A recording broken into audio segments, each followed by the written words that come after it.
প্ৰভু কিবা ক'ব নেকি আপোনাৰ পোছাক বিতৰ্ক চলি আছে প্ৰভু কিবা ক'ব নেকি আপোনাৰ পোছাক বিতৰ্ক চলি আছে জয় কৃষ্ণ গুৰু জয় কৃষ্ণ গুৰু জয় কৃষ্ণ গুৰু প্ৰভু কিবা ক'ব নেকি আপোনাৰ পোছাক বিতৰ্ক চলি আছে মই আশ্ৰমত যাওক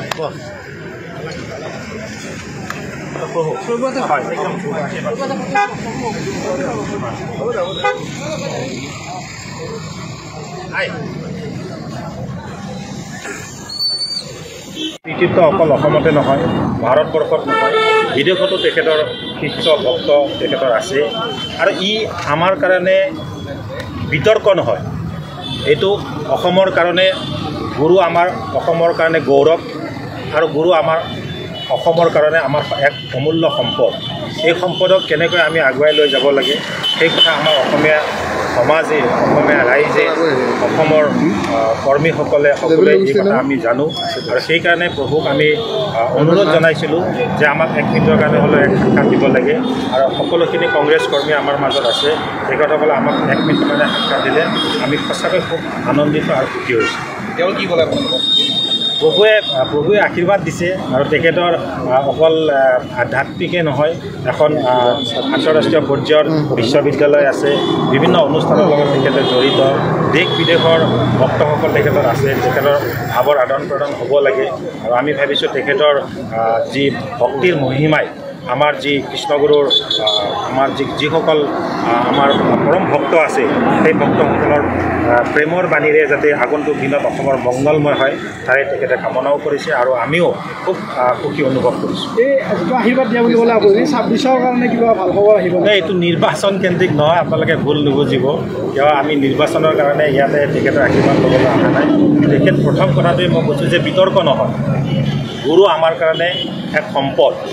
আৰু আমাৰ কাৰণে অসমৰ কাৰণে এক গৌৰৱ এইজন এখেতৰ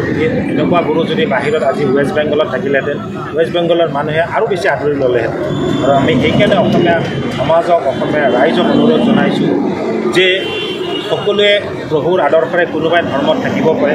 কোনোবাই নাথাকিব পাৰে কিন্তু আন্তৰিকতাটো ভাল পোৱা মৰম প্ৰেমৰ যিটো তেখেতৰ বাণী সেই বাণীক আমি কেতিয়াও অস্বীকাৰ কৰা অনুচিত তেখেতৰ এই প্ৰেমৰ বাণীৰে যাতে আগন্তুক দিনত অসমত শান্তিৰে বিৰাজমান হয় দেখিছে যে অসমৰ কি ধৰণৰ এক হিন্দু মুছলমানৰ নিচিনা ৰাজনীতিৰ পৰিৱেশৰ সৃষ্টি হৈছে